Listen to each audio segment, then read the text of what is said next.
இருக்க வேண்டியதுதான் என் கடமை என்பதை நான் முடிவு செய்து பல நாளாகிவிட்டது. பாரத் ஜோடோ யாத்திரா நடக்க ஆரம்பித்ததிலிருந்து இங்கே வந்து நம்ம கை கொடுத்ததிலிருந்து இது வந்து எங்களுடைய கடமையாக நான் நினைக்கிறேன். எனக்கு அரசியல் தொழில் அல்ல, கடமை. அப்படித்தான் எல்லோரும் இருக்க வேண்டும். நான் ஒரு சவால்லாம் விடலை, எந்த தலைவர் இப்படி பண்ணார்ன்றதெல்லாம் கேட்க மாட்டேன்.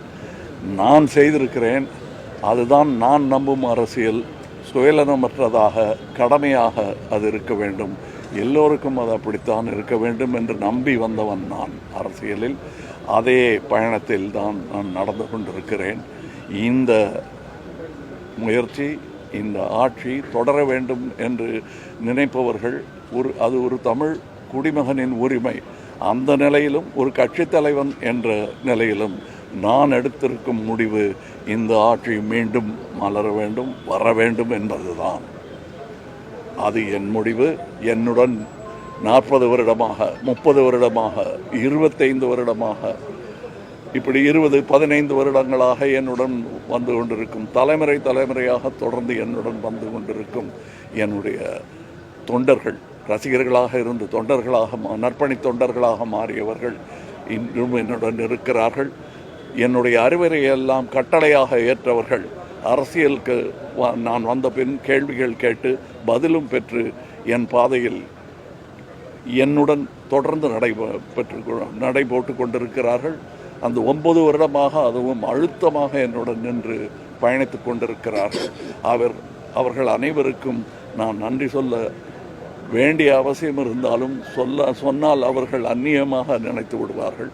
அவர்களுக்கு அது நான் சொல்லிக்கொள்கிறேன். சொல்லும்போது வெற்றி பெற்ற பின்பு எங்கள் தோள்களின் தினவு கொஞ்சம் குறைந்திருக்கும்.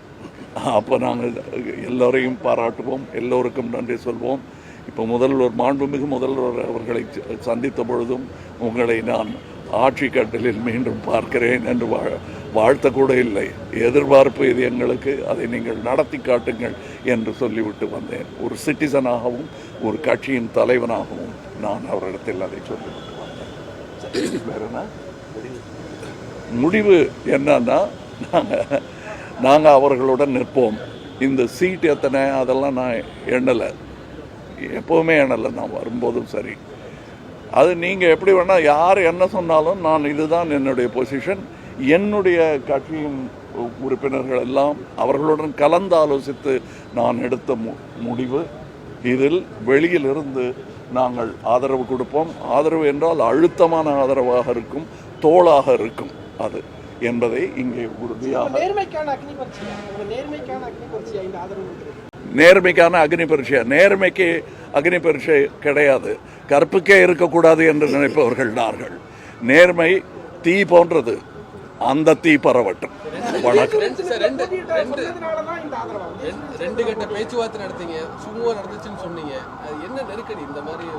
நெருக்கடிங்கிறது தமிழ்நாட்டுக்கே வந்திருக்கு, கட்சிக்கு இல்லை. அதனால என்ன நெருக்கடின்னு கேட்காதீங்க. நீங்களா இல்லை புரிஞ்சுக்கணும், நீங்கள் தானே போய் சொல்லணும். நீங்கள் சொல்லும்போது அது பேக்ரவுண்ட் மியூசிக் போட்டால் அது கவலைக்கிடமாயிடும், சந்தோஷமான மியூசிக் போட்டால் சந்தோஷமாக ஆகிடும். கண்டிப்பாக எங்கள் கட்சிக்கு என்று சுயமரியாதை பற்றி அவர்களுக்கு தெரியாததா? நான் அதை சொல்லணுமா? அவங்களுக்கு தெரியும். என்னை அவர்கள் பெருமரியாதையுடன் நடத்தி கொண்டிருக்கிறார்கள், நடத்துவார்கள் என்ற நம்பிக்கையும் எனக்கு இருக்கிறது. அதனால் நான் இவர்களுடன் நிற்பதை பெருமையாக மட்டுமல்ல, கடமையாகவும் நினைக்கிறேன். நாடாளுமன்ற தேர்தலின் போது இதே மாதிரி பேச்சுவார்த்தைக்கு வந்தீங்க, அப்பவும் ஆதரவு நிலைப்பாடு மக்களவை இடம் வழங்கப்படவில்லை. சட்டமன்ற தேர்தலுக்கும் பேச்சுவார்த்தைக்கு வந்து இது போன்ற ஒரு முடிவு எடுக்க வேண்டிய சூழல் வந்திருக்கு. இது எப்படி பார்க்க? இதில் முடிவை நான் எடுக்கிறது சொல்லுங்க. திராவிட முன்னேற்ற கழகத்தின் சார்பில் எங்கள் ஒப்பற்ற தலைவர் தளபதியின் சார்பில் கலைஞானி,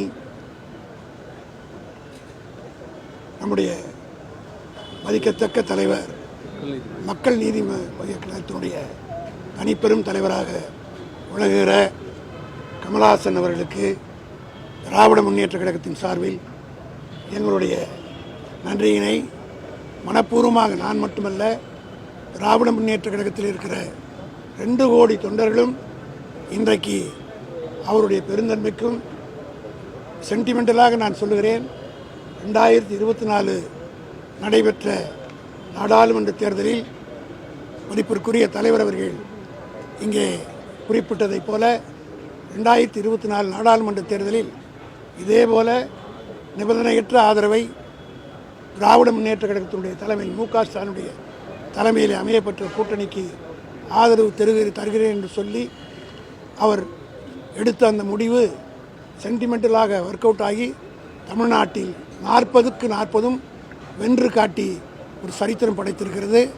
அதேபோல் இன்றைக்கு அவர்கள் எடுத்திருக்கிற முடிவு திராவிட முன்னேற்ற கழகத்திற்கு ஆதரவு கொடுப்போம், தளபதி மு.க. ஸ்டாலின் தான் தமிழ்நாட்டுடைய முதலமைச்சராக வர வேண்டும் என்ற அழுத்தமான நம்பிக்கையோடு இங்கே வந்திருக்கிறேன் என்று சொன்னது நிச்சயமாக திராவிட முன்னேற்ற கழகத்துடைய தலைவர் தளபதி குறிப்பிட்டதைப் போல 200க்கும் மேற்பட்ட இடங்களை நிச்சயமாக வெற்றி பெறுவோம் என்பதை இவருடைய இந்த பேச்சின் மூலமாக அதை உறுதி செய்திருக்கிறார்.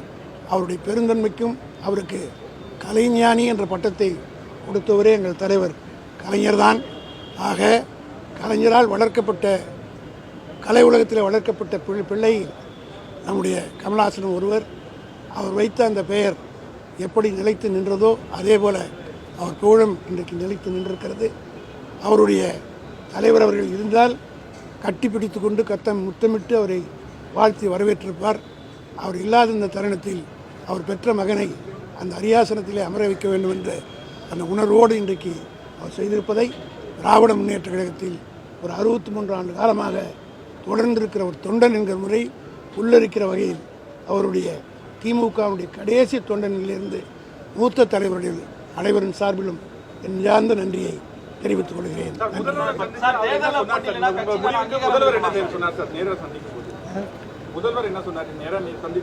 நான் சொன்னது வென்று காட்டுங்கள், நாங்கள் துணை நிற்கிறோம் என்பது. கண்டிப்பாக நன்றி என்று சொல்ல வேண்டிய அவசியம் இல்லை.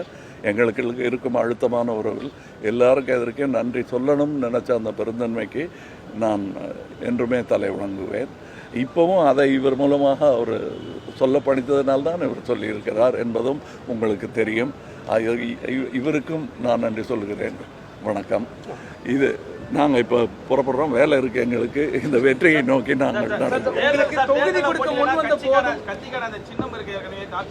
அதை என்ன பண்ணோம் நான் முடிவு பண்ணுறேன். இப்போ இந்த முடிவு தான் முதல் முடிவு. அதுக்கப்புறம் நான் முடிவு பண்ணுறதை என்னுடைய தொண்டர்கள் ஏற்பார்கள்.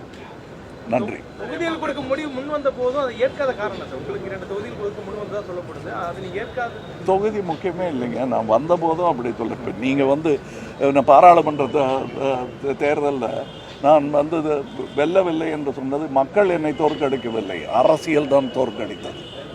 நீங்கள் அதுக்கு அதான் முதல்ல சொன்னேன், அதுக்கு மியூசிக்கு சேடாக போட்டால் நான் அழுகிற மாதிரி இருக்கும். என் கூட நின்றவங்களை கேளுங்க, நான் எப்படி நெஞ்சு நிமிந்து நடந்து வந்தேன்னு. அதே மாதிரி தான் இங்கேயும் வந்திருக்கேன். நன்றி, வணக்கம்.